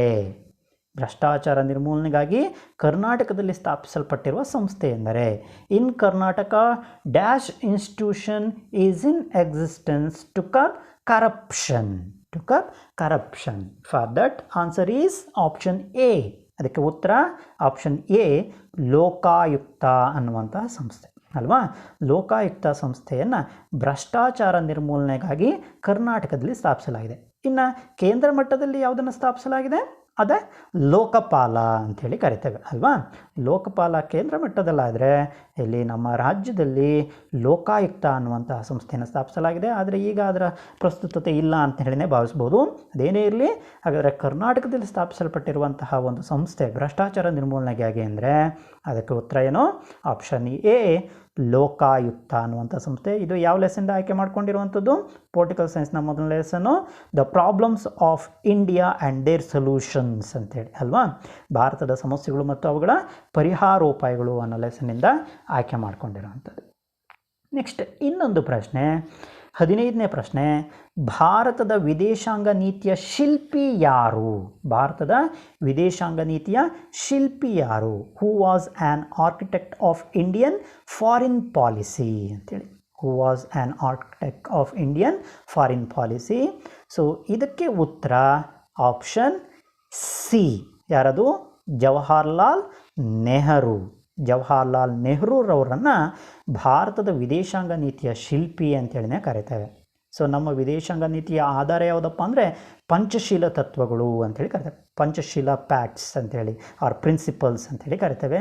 ಸೊ ಅವು ಯಾವೆರಡು ದೇಶಗಳ ನಡುವೆ ನಡೆದದ್ದು? ಭಾರತ ಮತ್ತು ಚೀನಾ. ಭಾರತದ ನೆಹರು ಮತ್ತು ಚೀನಾದ ಚೋ ಎನ್ ಲಾಯ್ 1954ರಲ್ಲಿ ಅದಕ್ಕೆ ಸಹಿ ಹಾಕ್ತಾರಲ್ವಾ. ಸೊ ಅದೇ ಭಾರತ ವಿದೇಶಾಂಗ ನೀತಿಯ ಮೂಲ ಆಧಾರ ಅಂಥೇಳಿ ಕರಿತೇವೆ. ಸೊ ಹಾಗಾಗಿ ಜವಾಹರ್ಲಾಲ್ ನೆಹರೂರವ್ರನ್ನ ಭಾರತದ ವಿದೇಶಾಂಗ ನೀತಿಯ ಮೂಲ ಶಿಲ್ಪಿ ಅಂತೇಳಿನೇ ಕರೆಯಲಾಗ್ತದೆ. Jawaharlal Nehru was called as architect of Indian foreign policy. ಹಾಗಾದರೆ 15ನೇ ಪ್ರಶ್ನೆಗೆ ಉತ್ತರ ಆಪ್ಷನ್ ಸಿ, ಜವಾಹರ್ಲಾಲ್ ನೆಹರು ಅಂತೇಳಿ. ನೆಕ್ಸ್ಟ್ 16ನೆಯ ಪ್ರಶ್ನೆ, ಅದೇ ಅಂತಾರಾಷ್ಟ್ರೀಯ ಶಾಂತಿ ಮತ್ತು ಸಹಕಾರದ ಬಗ್ಗೆ ವಿವರಿಸುವ ವಿಧಿ ಯಾವುದು ಅಂತ. ಅಂತಾರಾಷ್ಟ್ರೀಯ ಶಾಂತಿ ಮತ್ತು ಸಹಕಾರದ ಬಗ್ಗೆ ವಿವರಿಸುವ ವಿಧಿ. International peace and cooperation is discussed in the article of. ನಮ್ಮ ಸಂವಿಧಾನದ ಯಾವ ವಿಧಿ ಈ ಅಂತಾರಾಷ್ಟ್ರೀಯ ಶಾಂತಿ ಮತ್ತು ಸಹಕಾರದ ಬಗ್ಗೆ ವಿವರಿಸುತ್ತೆ ಅಂಥೇಳಿ? ಅದೇ ಯಾವುದು? ವಿಧಿ 51. Option D is the answer. Article 51 is discussing about the international peace and cooperation ಅಲ್ವಾ. ಭಾರತದ ಸಂವಿಧಾನದ 51ನೇ ವಿಧಿ ಅಂತಾರಾಷ್ಟ್ರೀಯ ಶಾಂತಿ ಮತ್ತು ಸಹಕಾರದ ಬಗ್ಗೆ ವಿವರಿಸುತ್ತೆ. ಹಾಗಾದರೆ 16ನೇ ಪ್ರಶ್ನೆಗೆ ಉತ್ತರ option D. Option D is the answer. So next ಅದು ಈ 16ನೇ ಅಥವಾ 51ನೇ ವಿಧಿ ಯಾವ ಭಾಗದಲ್ಲಿ ಬರುತ್ತೆ ಅಂತೇಳಿ ಕೂಡ ಕ್ವಶನ್ ಕೇಳ್ಬೋದು. ಭಾರತ ಸಂವಿಧಾನದ ಯಾವ ಭಾಗದಲ್ಲಿ ಬರುತ್ತಪ್ಪ ಅಂದರೆ ಅದು ಭಾಗ 4ರಲ್ಲಿ ಬರುತ್ತೆ. It's coming under part 4 of our constitution. ಓಕೆನಾ. ನೆಕ್ಸ್ಟ್ 17ನೆಯ ಪ್ರಶ್ನೆ, ಅದೇ ಸಾಮಾನ್ಯ ಸಭೆಯು ಮಾನವ ಹಕ್ಕುಗಳ ಘೋಷಣೆಯನ್ನು ಹೊರಡಿಸಿದ್ದು ಡ್ಯಾಶ್ರಲ್ಲಿ. The general assembly adopted declaration of human rights on ಅಂತೇಳಿ. ಓಕೆನಾ. ಸೊ ಅದು ಯಾವಾಗ? Option A is the answer. 10th December 1948. 10 December 1948ರಲ್ಲಿ ಈ ಮಾನವ ಹಕ್ಕುಗಳ ಘೋಷಣೆಯನ್ನು ಮಾಡುತ್ತೆ. ಸಾಮಾನ್ಯ ಸಭೆ ಯಾವುದದು? ಈ ವಿಶ್ವಸಂಸ್ಥೆಯ ಒಂದು ಪ್ರಮುಖ ಅಂಗ. ಸೊ ಈ ವಿಶ್ವಸಂಸ್ಥೆಯ ಅಂಗವಾದಂತಹ ಈ ಸಾಮಾನ್ಯ ಸಭೆಯಲ್ಲಿ ಮಾನವ ಹಕ್ಕುಗಳ ಘೋಷಣೆಯನ್ನು ಮಾಡಲಾಗುತ್ತೆ. ಅದೇ ಯಾವಾಗ? ಡಿಸೆಂಬರ್ 10, 1948ರಲ್ಲಿ. ಸುಮಾರು 30 ಹಕ್ಕುಗಳನ್ನು ಅಲ್ಲಿ ಗುರುತಿಸಲಾಗುತ್ತೆ. ಸೊ ಹಾಗಾಗಿ every year on December 10th is celebrating as human rights day. ಮಾನವ ಹಕ್ಕಿನ ದಿನ ಆಗಿ ಅಲ್ಲನ್ನು ಆಚರಣೆಯನ್ನು ಮಾಡಲಾಗತ್ತೆ ಅಲ್ವಾ, ಡಿಸೆಂಬರ್ 10. ಏನಿರಲಿ, ಹಾಗಾದರೆ ಸಾಮಾನ್ಯ ಸಭೆ ಮಾನವ ಹಕ್ಕುಗಳ ಘೋಷಣೆಯನ್ನು ಹೊರಡಿಸಿದ್ದು ಯಾವಾಗಪ್ಪ ಅಂದರೆ December 10, 1948. 10th December 1948 is the answer. So ಇವಿಷ್ಟು 5 ಪ್ರಶ್ನೆಗಳು ಈ ರಾಜ್ಯಶಾಸ್ತ್ರಕ್ಕೆ ಸಂಬಂಧಿಸಿದ ಹಾಗೆ. ಇದಾಗಲೇ ನಾನು ಹೇಳಿದೆ, ರಾಜ್ಯಶಾಸ್ತ್ರದಿಂದ ಪ್ರತಿ ಲೆಸನ್ನಿಂದ ಒಂದೊಂದು ಪ್ರಶ್ನೆಗಳನ್ನು ಕೇಳಲಾಗತ್ತೆ ಅಂಥೇಳಿ. ಸೊ ಹಾಗೆ ಒಟ್ಟು 5 ಅಂಕದ ಪ್ರಶ್ನೆಗಳು ಅಲ್ಲಿ ರೈಸ್ ಆಗ್ತವೆ. ನೆಕ್ಸ್ಟ್, ಸೊ ಈ ಲೆಸನ್ದಿಂದನೇ ಅಂದರೆ ರಾಜ್ಯಶಾಸ್ತ್ರದಿಂದ ಬರುವಂಥದ್ದೇ ಇನ್ನೊಂದು ಪ್ರಮುಖ ಪ್ರಶ್ನೆ, ವಿಶ್ವಸಂಸ್ಥೆಯ ಕೇಂದ್ರ ಕಚೇರಿ ಎಲ್ಲಿದೆ ಅಂತೇಳಿ. 18ನೇ ಪ್ರಶ್ನೆ, ಇದು ಕೂಡ ರಾಜ್ಯಶಾಸ್ತ್ರಕ್ಕೆ ಸಂಬಂಧಿಸಿದ್ದು. ವಿಶ್ವಸಂಸ್ಥೆಯ ಕೇಂದ್ರ ಕಚೇರಿ ಎಲ್ಲಿದೆ? Where is the head quarters of UNO ಅಂತೇಳಿ. ಸೊ ಅದರ ಉತ್ತರ ಯಾವುದು? Option A, New York. New York is the answer. Where is the head quarters of UNO? It is in New York. ವಿಶ್ವಸಂಸ್ಥೆಯ ಕೇಂದ್ರ ಕಚೇರಿ ಎಲ್ಲಿದೆ? ನ್ಯೂಯಾರ್ಕ್ನಲ್ಲಿ. ನಮಗೆ ಗೊತ್ತು ವಿಶ್ವಸಂಸ್ಥೆ ಸ್ಥಾಪನೆ ಆದದ್ದು 1945 ಅಕ್ಟೋಬರ್ 24ರಂದು ಸ್ಥಾಪನೆ ಆಗುತ್ತೆ. ಅದರ ಕೇಂದ್ರ ಕಚೇರಿಯನ್ನು ಎಲ್ಲಿ ಸ್ಥಾಪನೆ ಮಾಡಲಾಗುತ್ತಪ್ಪ ಅಂದರೆ ಅಮೇರಿಕದ ನ್ಯೂಯಾರ್ಕ್ ನಗರದಲ್ಲಿ ಅದನ್ನು ಸ್ಥಾಪಿಸಲಾಗಿದೆ. ಸೊ ಇದಿಷ್ಟು 5 ಪ್ರಶ್ನೆಗಳು ಪೊಲಿಟಿಕಲ್ ಸೈನ್ಸ್ಗೆ ಸಂಬಂಧಿಸಿದ್ದು. Next 19th question. ಭಾರತ ಸಂವಿಧಾನದ ಡ್ಯಾಶ್ ವಿಧಿಯು ಅಸ್ಪೃಶ್ಯತೆಯನ್ನು ನಿಷೇಧಿಸಿದೆ. ತುಂಬಾ ಇಂಪಾರ್ಟೆಂಟ್ ಕ್ವಶನ್ ಅನ್ಕೊತೇನೆ. ಸೊ ಇದು ರೈಸ್ ಆಗಿರುವಂಥದ್ದು ಯಾವ ಲೆಸನಿಂದ? ಸೋಷಾಲಜಿಯ ಮೊದಲನೇ ಲೆಸನ್ ಆದಂತಹ ಸೋಷಿಯಲ್ ಸ್ಟ್ರಾಟಿಫಿಕೇಷನ್, ಸಾಮಾಜಿಕ ಸ್ತರ ವಿನ್ಯಾಸ ಅನ್ನುವಂಥ ಲೆಸನ್ ಇದೆಯಲ್ವಾ? ಸೊ ಆ ಲೆಸನ್ನಿಂದ ರೈಸ್ ಆಗಿರುವಂತಹ ಪ್ರಶ್ನೆ ಇದು. 19ನೇ ಪ್ರಶ್ನೆ, ಭಾರತದ ಸಂವಿಧಾನದ ಡ್ಯಾಶ್ ವಿಧಿಯು ಅಸ್ಪೃಶ್ಯತೆಯನ್ನು ನಿಷೇಧಿಸಿದೆ. ಅದಕ್ಕೆ ಉತ್ತರ ಆಪ್ಷನ್ ಬಿ, 17ನೇ ವಿಧಿ. Article 17 of our constitution prohibits untouchability. ಅಸ್ಪೃಶ್ಯತೆಯನ್ನು ನಿಷೇಧಿಸುತ್ತೆ. ಅದು ಸಮಾನತೆಗೆ ಸಂಬಂಧಿಸಿದಂತಹ ವಿಧಿಯಾಗಿತ್ತು. ಸೊ ಎಲ್ಲರನ್ನ ಸಮಾನವಾಗಿ ಕಾಣುವ ದೃಷ್ಟಿಯನ್ನು ಇಟ್ಕೊಂಡು ಅಸ್ಪೃಶ್ಯತೆ ನಿಷೇಧವನ್ನು 17ನೇ ವಿಧಿಯಲ್ಲಿ ಅಳವಡಿಸಲಾಗಿದೆ. ಹಾಗಾದರೆ 19ನೇ ಪ್ರಶ್ನೆ ಯಾವುದದು? ಭಾರತ ಸಂವಿಧಾನದ ಡ್ಯಾಶ್ ವಿಧಿಯು ಅಸ್ಪೃಶ್ಯತೆಯನ್ನು ನಿಷೇಧಿಸಿದೆ. ಅದು 17ನೇ ವಿಧಿ. Article 17 of the Indian constitution prohibits untouchability. Next 20th question, 20ನೇ ಪ್ರಶ್ನೆ. ಅಸಂಘಟಿತ ಕಾರ್ಮಿಕರಿಗೆ ಉದಾಹರಣೆ ಕೊಡಿ. ಅಸಂಘಟಿತ ಕಾರ್ಮಿಕರಿಗೆ ಉದಾಹರಣೆ ಯಾವುದು? ಅಲ್ಲಿ ಆಪ್ಷನ್ ಇದೆ ಅಲ್ವಾ? Example for unorganised labours. Option ಏನನ್ನು ಕೊಟ್ಟಿದ್ದೀನಿ? ಡಾಕ್ಟರ್ ಕೊಟ್ಟಿದ್ದೇನೆ, ಬ್ಯಾಂಕ್ ಎಂಪ್ಲಾಯೀಸ್ ಕೊಟ್ಟಿದ್ದೀನಿ, ಲ್ಯಾಂಡ್ಲೆಸ್ ಲೇಬರ್ ಕೊಟ್ಟಿದ್ದೀನಿ, ಹಾಗೆಯೇ ಪೋಸ್ಟ್ಮ್ಯಾನ್ ಕೊಟ್ಟಿದ್ದೀನಿ. ಸೊ ಇದರಲ್ಲಿ ಅಸಂಘಟಿತ ಕಾರ್ಮಿಕರಿಗೆ ಉದಾಹರಣೆ ಯಾವುದು? ನಿಮಗೆ ಸಂಘಟಿತ ಅಸಂಘಟಿತ ಅಂತ ಗೊತ್ತು ಅಲ್ವಾ? ಕಾನೂನಿಗೆ ಒಳಪಟ್ಟು ಸಂಘಟಿಸಲ್ಪಟ್ಟಿರುವಂತಹ ಒಂದು ಕಾರ್ಮಿಕರ ಸಂಘವನ್ನು ಏನಂತ ಕರಿತೇವೆ? ಸಂಘಟಿತರು ಅಂತೇಳಿ ಕರೆದರೆ. ಅಸಂಘಟಿತರು ಅಂದರೆ ಯಾವುದೇ ಕಾನೂನಿಗೆ ಒಳಪಟ್ಟಿರೋದಿಲ್ಲ, ಅಸಂಘಟಿತವಾಗಿ ಯಾವುದೇ ಸವಲತ್ತುಗಳು ಅವರಿಗೆ ಇರೋದಿಲ್ಲ, ಸರ್ಕಾರದ ಯಾವುದೇ ಸವಲತ್ತುಗಳು ಅವರಿಗೆ ಸಿಗುವಂಥದ್ದು ಕೂಡ ಇಲ್ಲ. ಸೊ ಅದನ್ನು ಅಸಂಘಟಿತ ಕಾರ್ಮಿಕರು ಅಂತೇಳಿ ಕರೀತಾರೆ ಅಲ್ವಾ? ಸೊ ಇಲ್ಲಿ ವೈದ್ಯರು ಸಂಘಟಿತರು ಹೌದು, ಬ್ಯಾಂಕ್ ಉದ್ಯೋಗಿಗಳು ಕೂಡ ಹೌದು, ಪೋಸ್ಟ್ಮ್ಯಾನ್ಗಳು ಕೂಡ ಹೌದು, ಅವರೆಲ್ಲರೂ ಕೂಡ ಸಂಘಟಿತ ಅಲ್ವಾ? ಆದರೆ ಭೂರಹಿತ ಕಾರ್ಮಿಕರು ಅನ್ನುವಂಥದ್ದು ಅಸಂಘಟಿತ ಕಾರ್ಮಿಕರಿಗೆ ಒಂದು ಉತ್ತಮ ಉದಾಹರಣೆ ಅಂತೇಳಿ ಗುರುತಿಸ್ಬೋದು ಅಲ್ವಾ? ಸೊ ಅಸಂಘಟಿತ ಕಾರ್ಮಿಕರಿಗೆ ಉದಾಹರಣೆ ಯಾವುದು? ಭೂರಹಿತ ಕಾರ್ಮಿಕರು. Option C is the answer. Landless labour is the best example for unorganised labour. Next 21ನೇ ಪ್ರಶ್ನೆ. ನರ್ಮದಾ ಬಚಾವೋ ಆಂದೋಲನವನ್ನು ರೂಪಿಸಿದವರು. ನರ್ಮದಾ ಬಚಾವೋ ಆಂದೋಲನವನ್ನು ರೂಪಿಸಿದವರು ಅಂತ. ಸೊ ಇದರ ಯಾವ ಲೆಸನಿಂದ ಬರುವಂಥದ್ದು? ಸೋಷಿಯಲ್ ಮೂವ್ಮೆಂಟ್ಸ್ ಅಂತೇಳಿ, ಸಾಮಾಜಿಕ ಚಳುವಳಿಗಳು ಅನ್ನೋ ಲೆಸನಿಂದ ಬರುವಂತಹ ಪ್ರಶ್ನೆ. ಸೊ ಈ ನರ್ಮದಾ ಬಚಾವೋ ಆಂದೋಲನವನ್ನು ರೂಪಿಸಿದವರು ಯಾರಪ್ಪ ಅಂದರೆ option D is the answer. ಅದ್ಯಾವುದು? Medha Patkar. Narmada Bachao movement is led by Medha Patkar. So Medha Patkar ಅವರ ನೇತೃತ್ವದಲ್ಲಿ ಈ ನರ್ಮದಾ ಬಚಾವೋ ಆಂದೋಲನವನ್ನು ರೂಪಿಸಲಾಗುತ್ತೆ ಅಲ್ವಾ? Next 22nd question. ಸೊ ಅದೇ ಇದು ಕೂಡ ತುಂಬಾ ಇಂಪಾರ್ಟೆಂಟು. ಬಾಲಕಾರ್ಮಿಕ ಪದ್ಧತಿಯನ್ನು ನಿಷೇಧಿಸುವ ಸಂವಿಧಾನದ ವಿಧಿ. The child labour is prohibited as per the article of. So in between these two ಅದ್ಯಾವುದು? ಅಸ್ಪೃಶ್ಯತೆ ನಿವಾರಣೆ ಮತ್ತು ಚೈಲ್ಡ್ ಲೇಬರ್. ಇವೆರಡರಲ್ಲಿ ಒಂದಂತೂ ಪ್ರಶ್ನೆ 100% ಎಕ್ಸಾಮ್ನಲ್ಲಿ ಇದ್ದೇ ಇರುತ್ತೆ. ಗಮನದಲ್ಲಿರಲಿ. ಬಾಲಕಾರ್ಮಿಕ ಪದ್ಧತಿಯನ್ನು ನಿಷೇಧಿಸುವ ಸಂವಿಧಾನದ ವಿಧಿ ಯಾವುದಪ್ಪ ಅಂದರೆ ಅದೇ option A 24. Article 24th, that is the child labor is prohibiting as per the article of 24. So 24ನೇ ವಿಧಿ ಈ ಬಾಲಕಾರ್ಮಿಕ ಪದ್ಧತಿಯನ್ನು ನಿಷೇಧಿಸುತ್ತೆ. ಸೊ ಇವಿಷ್ಟು 4 ಪ್ರಶ್ನೆಗಳು ಈ ಸೋಷಿಯಾಲಜಿಯಿಂದ ಕೇಳಲ್ಪಡುವಂಥ ಪ್ರಶ್ನೆ. 19ರಿಂದ 22, 19, 20, 21 ಮತ್ತು 22ನೇ ಪ್ರಶ್ನೆಗಳು ಸೋಷಿಯಾಲಜಿಯಿಂದ ಕೇಳಬಹುದಾದಂತಹ ಪ್ರಶ್ನೆಗಳು. ನೆಕ್ಸ್ಟ್ 23ನೇ ಪ್ರಶ್ನೆ, 23rd ಕ್ವಶನ್. ಭಾರತದ ಅತ್ಯಂತ ಎತ್ತರದ ಶಿಖರ ಯಾವುದು? Which is the highest mountain peak of India ಅಂತೇಳಿ. ಓಕೆ, ಓಕೆನಾ, ಕನ್ಫ್ಯೂಸ್ ಆಗಬಾರ್ದು ಇಲ್ಲಿ. ಸೊ ಇಲ್ಲಿ ಮೌಂಟ್ ಎವರೆಸ್ಟ್ ಅಲ್ಲ, ಅದು ಪ್ರಪಂಚದ ಅತ್ಯಂತ ದೊಡ್ಡ ಶಿಖರ. ಅದರ ಎತ್ತರ ಎಷ್ಟು?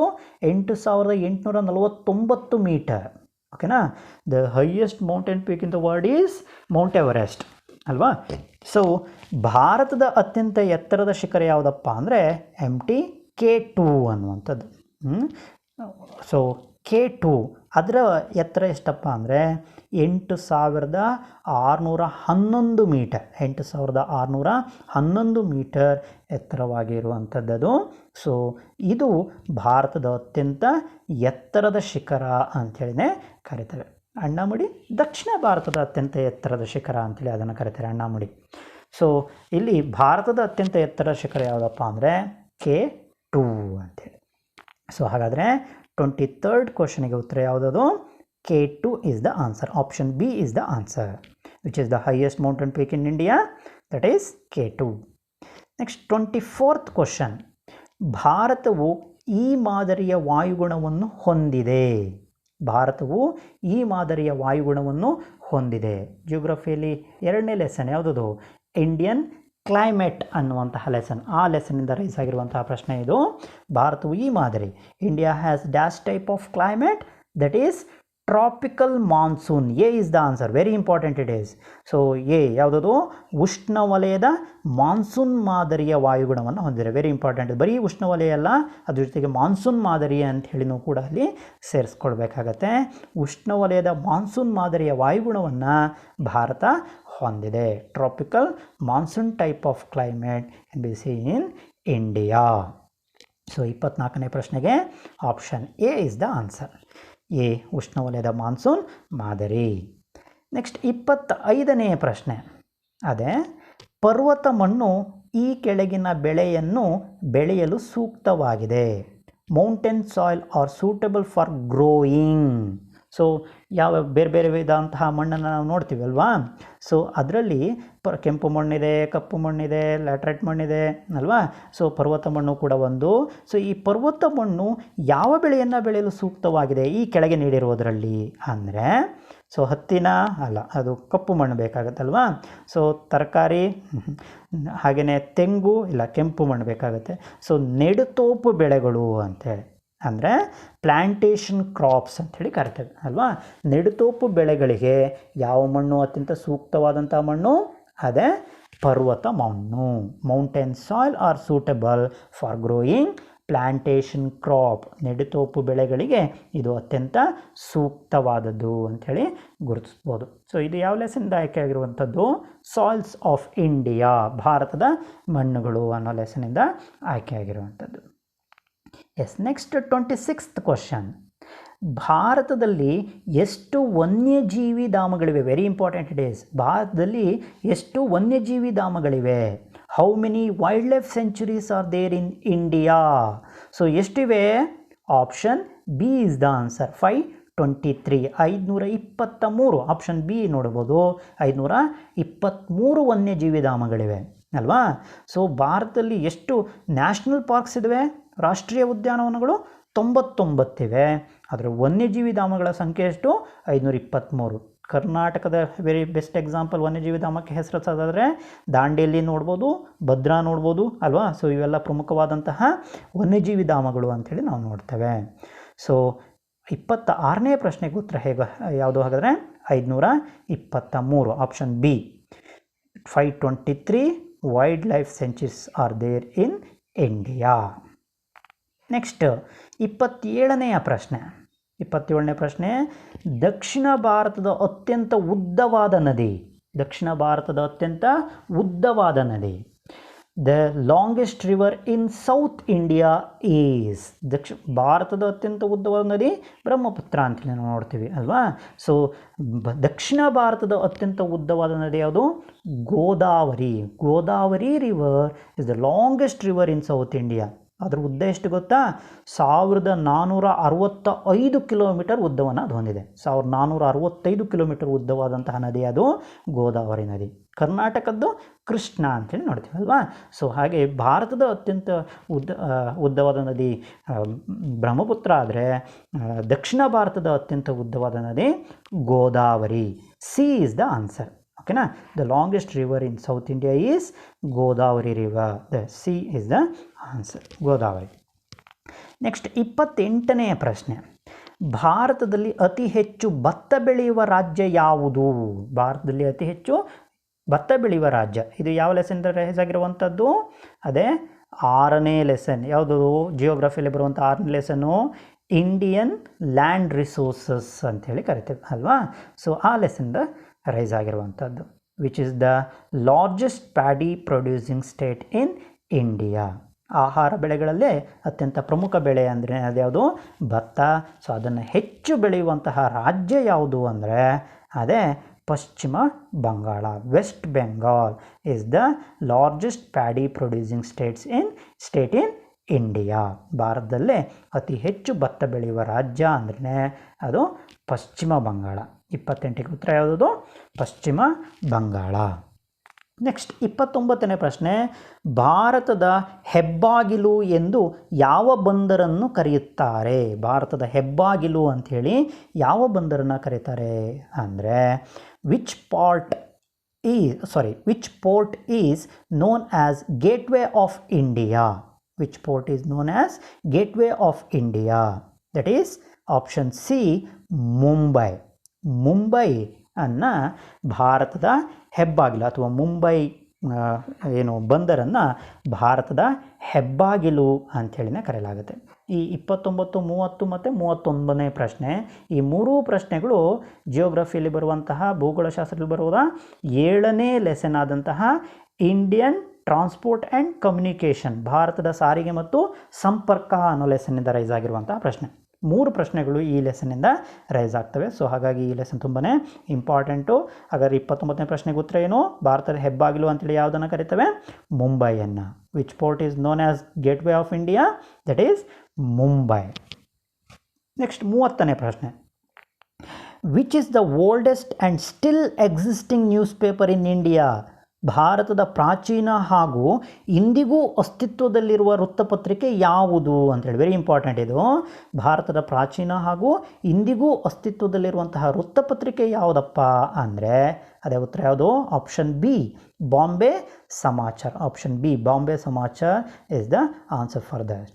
It is the oldest and still existing news paper. ಇವತ್ತಿಗೂ ಕೂಡ ಅಸ್ತಿತ್ವದಲ್ಲಿರುವಂಥ ಒಂದು ವೃತ್ತಪತ್ರಿಕೆ ಅಂತೇಳಿ ಕರಿತೇವೆ. ಅದರಲ್ಲಿ ಮಂಗಳೂರು ಸಮಾಚಾರ ಯಾವುದು? ಕರ್ನಾಟಕದ ಅತ್ಯಂತ ಪ್ರಾಚೀನ ವೃತ್ತಪತ್ರಿಕೆ ಅಲ್ವಾ, ಮೊದಲ ವೃತ್ತಪತ್ರಿಕೆ ಅಂತೇಳಿ, ಅಥವಾ ಕನ್ನಡದ ಮೊದಲ ವೃತ್ತಪತ್ರಿಕೆ ಅಂತೇಳಿ ಅದನ್ನು ಕರಿತೇವೆ, ಮಂಗಳೂರು ಸಮಾಚಾರ ಅಲ್ವಾ. ಸೊ ಬಾಂಬೆ ಸಮಾಚಾರ ಅಥವಾ ಅದನ್ನು ಪ್ರಾರಂಭ ಮಾಡಿದ್ದು ಯಾವಾಗಪ್ಪ ಅಂದರೆ 1822ರಲ್ಲಿ ಅದು ಪ್ರಾರಂಭ ಆಗುತ್ತೆ. 1822ರಲ್ಲಿ. ಇವತ್ತಿಗೂ ಕೂಡ ಅಸ್ತಿತ್ವದಲ್ಲಿದೆ. ಇವತ್ತು ಏನು ಹೆಸರಿಂದ ಅದನ್ನು ಕರೆಯಲಾಗುತ್ತಪ್ಪ ಅಂದರೆ ಮುಂಬೈ ಸಮಾಚಾರ ಅಂತೇಳಿ ಕರಿತಾರೆ. ಆಗ ಮೊದಲು ಬಾಂಬೆ ಸಮಾಚಾರ ಅಂತೇಳಿ ಕರಿತಿದ್ರು, ಈಗ ಮುಂಬೈ ಸಮಾಚಾರ ಅಂತೇಳಿ ಕರೀತಾರೆ. ಸೊ ಇದು ಗುಜರಾತಿ ಭಾಷೆಯಲ್ಲಿ ಬಿಡುಗಡೆಗೊಂಡಂಥ ಒಂದು ಪತ್ರಿಕೆ ಆಗಿತ್ತು, ಬಾಂಬೆ ಸಮಾಚಾರ. ನೆಕ್ಸ್ಟು 31ನೇ ಪ್ರಶ್ನೆ, ಅದೇ ಲೆಸನ್ನಿಂದ ಬರುವಂತಹ ಪ್ರಶ್ನೆ. ಬೆಂಗಳೂರಿನ ಅಂತಾರಾಷ್ಟ್ರೀಯ ವಿಮಾನ ನಿಲ್ದಾಣದ ಹೆಸರೇನು? Very important. What is the name of the Bengaluru international port? ಬೆಂಗಳೂರಿನಲ್ಲಿರುವಂಥ ಅಂತಾರಾಷ್ಟ್ರೀಯ ವಿಮಾನ ನಿಲ್ದಾಣಕ್ಕೆ ಏನು ಹೆಸರಿದೆ ಅಂದರೆ ಅದಕ್ಕೇನು? Option A is the answer. ಏನಂತೇಳಿ?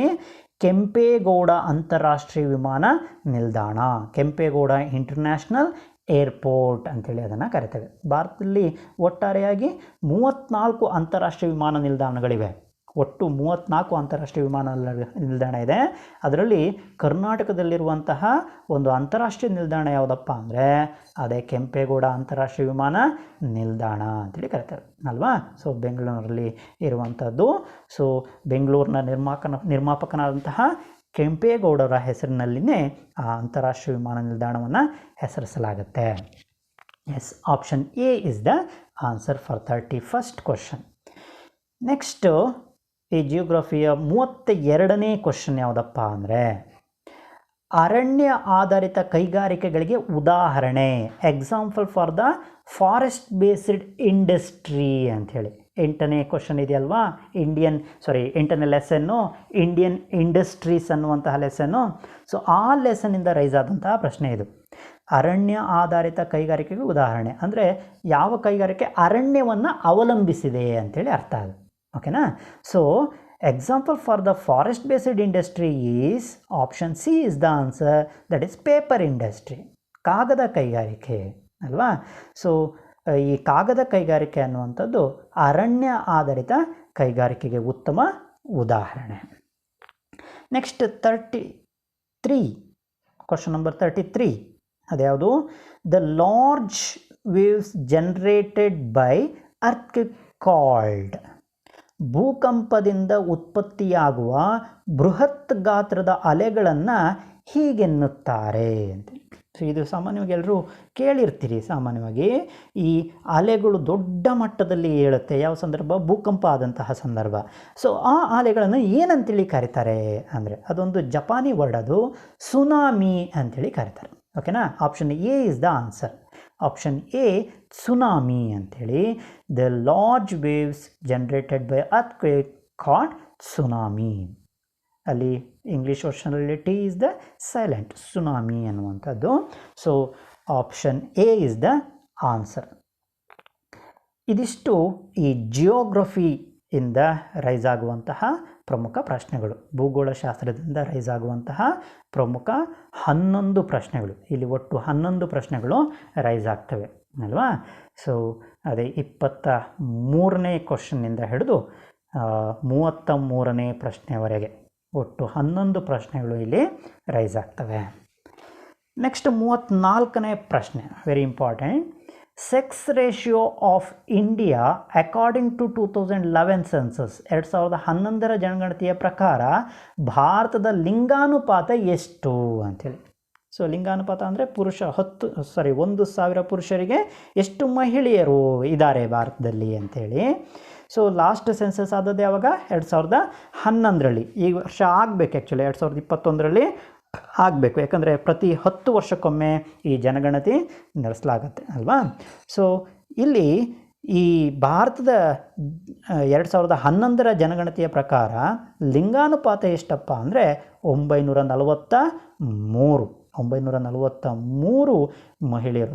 ಪ್ರತಿ 1000 ಪುರುಷರಿಗೆ 943 ಮಹಿಳೆಯರು ಭಾರತದಲ್ಲಿ ನೋಡ್ಬೋದು. ಅದು ಲಿಂಗಾನುಪಾತ 943. Option C is the answer. Sex ratio of India according to 2000 census is 943, 2011 census. So ಅತ್ಯಂತ ಹೆಚ್ಚು ಲಿಂಗಾನುಪಾತವನ್ನು ಹೊಂದಿರುವಂಥ ರಾಜ್ಯ ಯಾವುದಪ್ಪ ಅಂದರೆ ಭಾರತದಲ್ಲಿ ಕೇರಳ. ಆಯಿತಾ.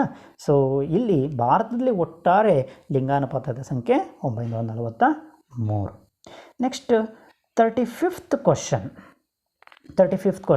ಈ 34th ಮತ್ತು 35th ಇವೆರಡೂ ಕೂಡ ಎಕನಾಮಿಕ್ಸ್ನ ಮೊದಲನೇ ಲೆಸನ್, ಡೆವಲಪ್ಮೆಂಟ್ ಅನ್ನುವಂತಹ ಲೆಸನ್ನಿಂದ ಬಂದಂಥದ್ದು. ಅಲ್ಲಿ 2 ಅಂಕದ ಪ್ರಶ್ನೆಗಳು ರೈಸ್ ಆಗ್ತವೆ. ಆಯಿತಾ. ಸೊ ಅದೇ ಎಕ್ಸ್ಪೆನ್ಷನ್ ಆಫ್ HDIನ ವಿಸ್ತೃತ ರೂಪ. ಸೊ HDIನ ವಿಸ್ತೃತ ರೂಪ ಏನಪ್ಪ ಅಂದರೆ ಹ್ಯೂಮನ್ ಡೆವಲಪ್ಮೆಂಟ್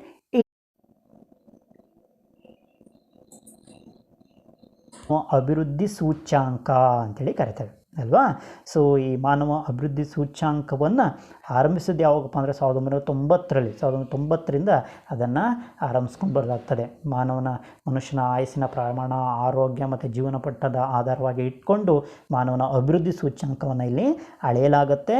ಸೊ ಈ HDIನ ವಿಸ್ತೃತ ರೂಪ ಏನಪ್ಪ ಅಂದರೆ ಹ್ಯೂಮನ್ ಡೆವಲಪ್ಮೆಂಟ್ ಇಂಡೆಕ್ಸ್ ಅಂತೇಳಿ. ಇದರ ಪ್ರಕಾರ ಭಾರತ ಇವತ್ತು 31ನೇ ಸ್ಥಾನವನ್ನು ಹೊಂದಿದೆ. ಈ HDIನ ಪ್ರಕಾರ, ಮಾನವ ಅಭಿವೃದ್ಧಿ ಸೂಚ್ಯಾಂಕದ ಪ್ರಕಾರ 131ನೇ ಸ್ಥಾನದಲ್ಲಿ ಅದು ಇದೆ. ಓಕೆ, ಅದೇನಿರಲಿ. ಸೊ HDIನ ವಿಸ್ತೃತ ರೂಪ ಏನಪ್ಪ ಅಂದರೆ human development. A is the answer. Option A is the answer. Next 36th question. ಎಕನಾಮಿಕ್ಸ್ನ ರೂರಲ್ ಡೆವಲಪ್ಮೆಂಟ್ ಅನ್ನೋ ಲೆಸನಿಂದ ರೈಸ್ ಆಗಿರುವಂಥ ಪ್ರಶ್ನೆ ಅದು. 36th question. The true development of India is the development of its village. It was said by. ಗ್ರಾಮಗಳ ಅಭಿವೃದ್ಧಿಯೇ ಭಾರತದ ನಿಜವಾದ ಅಭಿವೃದ್ಧಿಯಾಗಿದೆ. ಈ ಹೇಳಿಕೆಯನ್ನು ನೀಡಿದವರು ಯಾರು? ವೆರಿ ಇಂಪಾರ್ಟೆಂಟ್ ಇದು. ಸೊ ಈ ಹೇಳಿಕೆಯನ್ನು ನೀಡಿದವರು Gandhiji. Mahatma Gandhiji shed this word. So ಈ ಸೆಂಟೆನ್ಸನ್ನು ನೀಡಿದವರು ಯಾರು ಹಾಗಾದರೆ ಗಾಂಧೀಜಿಯ ಪ್ರಕಾರ ದೇಶದ ಅಭಿವೃದ್ಧಿ ಯಾವುದರ ಮೇಲೆ ನಿಂತಿದೆ ಅಂದರೆ ಗ್ರಾಮಗಳ ಅಭಿವೃದ್ಧಿಯ ಮೇಲೆ ನಿಂತಿದೆ. ಯಾಕಂದರೆ ಭಾರತ ಗ್ರಾಮಗಳಿಂದ ಕೂಡಿರುವಂತಹ ದೇಶ. ಸೊ ಹಾಗಾಗಿ ಗ್ರಾಮದ ಅಭಿವೃದ್ಧಿ ಆಗದೇ ದೇಶ ಅಭಿವೃದ್ಧಿ ಹೊಂದೋದಕ್ಕೆ ಸಾಧ್ಯನೇ ಇಲ್ಲ ಅನ್ನುವಂಥ ಅಭಿಪ್ರಾಯವನ್ನು ಯಾರು ಹೊಂದಿದ್ರು? ಗಾಂಧೀಜಿ ಹೊಂದಿದ್ರು. ಹಾಗಾದರೆ ಗ್ರಾಮಗಳ ಅಭಿವೃದ್ಧಿಗೆ ಭಾರತದ ನಿಜವಾದ ಅಭಿವೃದ್ಧಿಯಾಗಿದೆ ಅಂಥೇಳಿ ಹೇಳಿಕೆಯನ್ನು ನೀಡಿದವರು ಯಾರು? Gandhiji. Option B is the answer. Next 37th, ಇವು ಇಲ್ಲಿ 34th 36th ತನಕ ಅಂದರೆ ಈ 3 ಪ್ರಶ್ನೆಗಳು ಎಕನಾಮಿಕ್ಸಿಂದ ಕೇಳುವಂಥದ್ದು, ಅರ್ಥಶಾಸ್ತ್ರದಿಂದ ಕೇಳಲ್ಪಡುವಂತಹ ಪ್ರಶ್ನೆಗಳು. ಇನ್ನು next 37th question, bankers bank ಅಂಥೇಳಿ ಯಾವುದನ್ನು ಕರಿತೇವೆ? ಬ್ಯಾಂಕ್ಗಳ ಬ್ಯಾಂಕು ಅಂಥೇಳಿ ಯಾವುದನ್ನು ಕರಿತೇವೆ ಅಂಥೇಳಿ. ಬ್ಯಾಂಕ್ಗಳ ಬ್ಯಾಂಕು ಅಂಥೇಳಿ ಯಾವುದನ್ನು ಕರೆಯಲಾಗುತ್ತಪ್ಪ ಅಂದರೆ RBI. Option A is the answer. Reserve bank of India. ಭಾರತದಲ್ಲಿ ರಿಸರ್ವ್ ಬ್ಯಾಂಕ್ ಆಫ್ ಇಂಡಿಯಾವನ್ನು ಬ್ಯಾಂಕುಗಳ ಬ್ಯಾಂಕು ಅಂಥೇಳಿ ಅದನ್ನು ಕರಿತೇವೆ. ಈ ರಿಸರ್ವ್ ಬ್ಯಾಂಕ್ ಯಾವಾಗ ಸ್ಥಾಪನೆ ಆಗುತ್ತೆ? 1935. 1935ರ ಭಾರತ ಸರ್ಕಾರ ಶಾಸನ ಏನಿತ್ತು, ಆ ಶಾಸನದ ವರದಿಯ ಅನ್ವಯ ಈ ಭಾರತೀಯ ರಿಸರ್ವ್ ಬ್ಯಾಂಕ್ RBIಯನ್ನು ಸ್ಥಾಪಿಸಲಾಗುತ್ತೆ. ಸೊ ಬ್ಯಾಂಕರ್ಸ್ ಬ್ಯಾಂಕ್ ಯಾವುದು ಹಾಗಾದರೆ? That is option A is the answer, RBI. Next 38th question, 38ನೇ ಪ್ರಶ್ನೆ, ಎಕ್ಸಾಂಪಲ್ ಫಾರ್ ನ್ಯಾಷನಲೈಸ್ಡ್ ಬ್ಯಾಂಕ್. ರಾಷ್ಟ್ರೀಕೃತ ಬ್ಯಾಂಕ್ಗಳಿಗೆ ಉದಾಹರಣೆ ಅಂತೇಳಿ. ಸೊ ರಾಷ್ಟ್ರೀಕೃತ ಬ್ಯಾಂಕ್ಗಳಲ್ಲಿ ನಿಮಗೆ ಆಪ್ಷನ್ ಕೊಟ್ಟಿದ್ದೇನೆ, 4 ಆಪ್ಷನ್ನು. ಯಾವುದು? ಕರ್ನಾಟಕ ಬ್ಯಾಂಕ್ ಕೊಟ್ಟಿದ್ದೇನೆ, ಕಾವೇರಿ ಬ್ಯಾಂಕ್ ಕೊಟ್ಟಿದ್ದೇನೆ, DCC ಬ್ಯಾಂಕ್ ಕೊಟ್ಟಿದ್ದೇನೆ ಮತ್ತು SBI. ಇದರಲ್ಲಿ ರಾಷ್ಟ್ರೀಕೃತ ಬ್ಯಾಂಕಿಗೆ ಉದಾಹರಣೆ ಯಾವುದು ಅಂದರೆ ಅದೇ D is the answer. Option D is the answer. That is SBI, state bank of India, SBI ಅಂತೇಳಿ ಕರಿತೇವೆ ಅಲ್ವಾ. ಸೊ ಈಗ ಇನ್ನೊಂದು ಬ್ಯಾಂಕು ಕೂಡ SBIನೊಂದಿಗೆ ಮರ್ಜ್ ಆಗಿದೆ. ಯಾವುದದು? ಅದೇ SBM, state bank of Mysuru ಇತ್ತಲ್ವಾ. ಸೊ ಅದು ಮರ್ಜ್ ಆಗಿರೋದನ್ನು ನೋಡ್ಬೋದು. ಇತ್ತೀಚೆಗೆ ಸುಮಾರು 10 ಬ್ಯಾಂಕ್ಗಳನ್ನು ಮರ್ಜ್ ಮಾಡಿದ್ದಾರೆ ಅಲ್ವಾ. ಸೊ ಒಟ್ಟಾರೆಯಾಗಿ ಭಾರತದಲ್ಲಿರುವಂಥ ರಾಷ್ಟ್ರೀಯ ಬ್ಯಾಂಕ್ಗಳ ಸಂಖ್ಯೆ ಎಷ್ಟಪ್ಪ ಅಂದರೆ ಈಗ 12 ಬ್ಯಾಂಕ್ಗಳಿವೆ. 12 ರಾಷ್ಟ್ರೀಕೃತ ಬ್ಯಾಂಕ್ಗಳನ್ನು ನಾವು ಗುರುತಿಸ್ಬೋದು. ಅದರಲ್ಲಿ SBI ಕೂಡ ಒಂದು. ಓಕೆನಾ. So SBI is the answer. ರಾಷ್ಟ್ರೀಕೃತ ಬ್ಯಾಂಕಿಗೆ ಉದಾಹರಣೆ ಯಾವುದಪ್ಪ ಅಂದರೆ SBI. ನೆಕ್ಸ್ಟು 39ನೇ ಪ್ರಶ್ನೆ. ಸೊ ಅದೇ ಗ್ರಾಹಕರ ದಿನವಾಗಿ ಈ ದಿನವನ್ನು ಆಚರಿಸುತ್ತಾರೆ. The consumer day is celebrating on. So ಯಾವ ದಿನವನ್ನು ಅಂದರೆ option B is the answer, March 15. March 15 ಗ್ರಾಹಕರ ದಿನವಾಗಿ ಆಚರಿಸಲಾಗ್ತಾ ಇದೆ. 1962ರಿಂದ ಈ ಆಚರಣೆಯನ್ನು ಮಾಡಲಾಗ್ತಾ ಇದೆ. ಜಾನ್ ಎಫ್ ಕೆನಡಿ, ಸೊ ಅಮೇರಿಕದ ಅಧ್ಯಕ್ಷರಂಥ ಜಾನ್ ಎಫ್ ಕೆನಡಿಯ ಪ್ರಯತ್ನದ ಫಲವಾಗಿ ಅವರು ಮೊದಲ ಬಾರಿಗೆ ಕಾಂಗ್ರೆಸ್ ಅಂದರೆ ಸಂಸತ್ನಲ್ಲಿ, ಅಮೇರಿಕದ ಸಂಸತ್ನಲ್ಲಿ ಅದನ್ನು ಘೋಷಣೆ ಮಾಡ್ತಾರೆ. ಅಂದಿನಿಂದ ಮಾರ್ಚ್ 15 ಈ ಮಾನವ ಹಕ್ಕಿನ ದಿನವಾಗಿ ಆಚರಿಸ್ಕೊಂಡು ಬರಲಾಗ್ತಾ ಇದೆ. ಹಾಗಾದರೆ ಮಾನವ ಹಕ್ಕಿನ ದಿನ ಅಥವಾ ಗ್ರಾಹಕರ ದಿನವಾಗಿ ಯಾವ ದಿನವನ್ನು ಆಚರಿಸ್ಕೊಂಡು ಬರಲಾಗ್ತಾ ಇದೆ? The consumer day is celebrating on March 15. March 15 ಗ್ರಾಹಕರ ದಿನವಾಗಿ ಆಚರಿಸ್ಕೊಂಡು ಬರಲಾಗ್ತಾ ಇದೆ.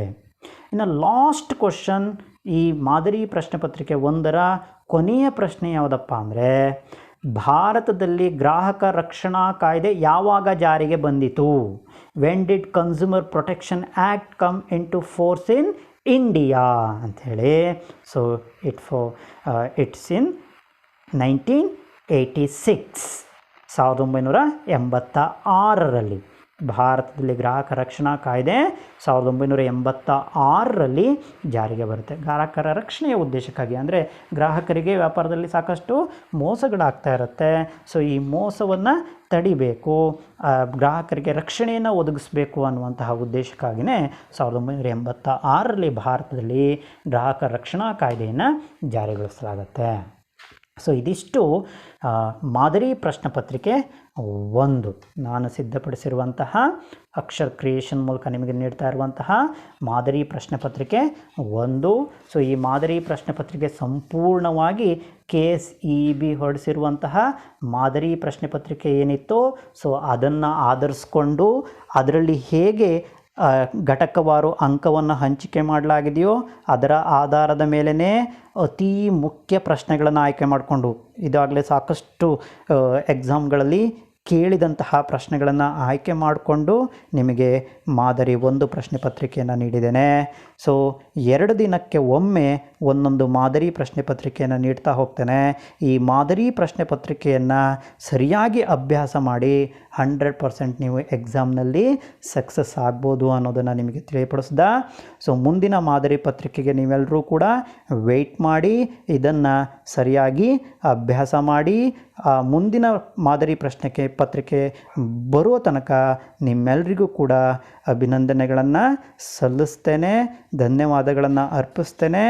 ಜೊತೆಗೆ ನೀವೆಲ್ಲರೂ ನನ್ನ ಚಾನಲ್ಗೆ ಸಬ್ಸ್ಕ್ರೈಬ್ ಆಗಿ ಅಂಥೇಳಿನೂ ಕೂಡ ಕೇಳ್ಕೊಳ್ತಾ ಈ ಮಾದರಿ ಪ್ರಶ್ನೆ ಪತ್ರಿಕೆ 1ರ ಈ ಸರಣಿಯನ್ನು ಮುಗಿಸ್ತಾ ಇದ್ದೇನೆ. ಎಲ್ರಿಗೂ ಧನ್ಯವಾದಗಳು.